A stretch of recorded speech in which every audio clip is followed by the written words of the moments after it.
The President, Mr. John Mahama, returned home this afternoon from the United Arab Emirates, where he addressed the African Global Business Forum. Earlier, he attended the 69th UN General Assembly in New York and continued to Boston, Massachusetts in northeastern United States for other engagements. Throughout his itinerary, the President raised the Ghanaian and African banner high, explaining issues and prompting investment. Napoleon Atukito reports. President Mahama had a rousing welcome. The welcome party included the Chief of Staff, Ministers of State and Service Commanders. His last port of call on his 2-week trip was Dubai in the Emirates.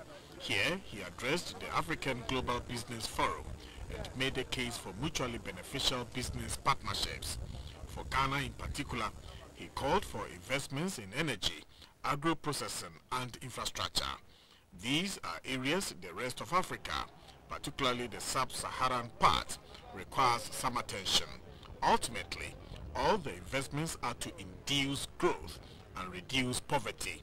6 of the top 10 fastest growing countries in the world are in Africa, a signpost of the steady development and political stability in many parts of the continent. In the United States, he addressed the 69th UN General Assembly and held high-level meetings in New York.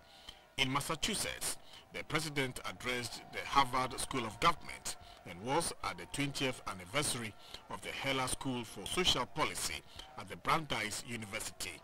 He interacted with Ghanaians in Worcester, assuring them of solutions of long-term effect to economic problems.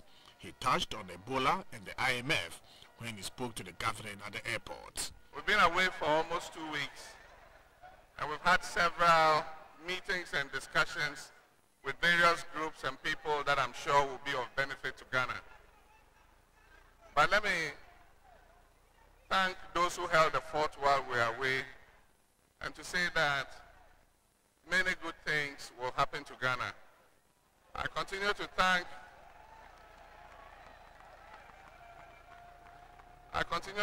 the Almighty God for keeping the disease Ebola out of our country. While I've been away, we noticed there's been some stabilization on the economic front. It is a very welcome development, but while we can see light at the end of the tunnel, we are not out of the woods yet. I want to thank the Vice President and the team that have been negotiating with the IMF.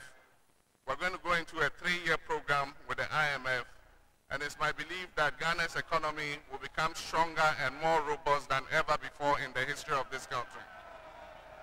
Mr. Bendo Chimalo is the President's communication advisor. The global interest in Ghana as a key investment destination is very high. And what you see is that the United Arab Emirates is making every effort to make Ghana a staging point, a hub for all of their investment, not just into West Africa, but into much of sub-Saharan Africa.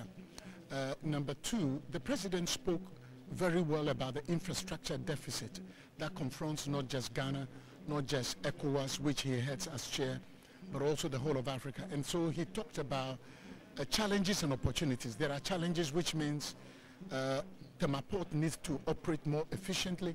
Our ports need to operate more efficiently. Ports have to be expanded so that there is a quick turnaround of ships coming to dock and deliver goods and take goods. And then also the road infrastructure needs to be improved. And then he talked a lot about energy. The President is very, very eager to have Ghana, even though we are having some short-term challenges in terms of energy and the economy, but we can solve these problems in a way that goes way beyond our current needs.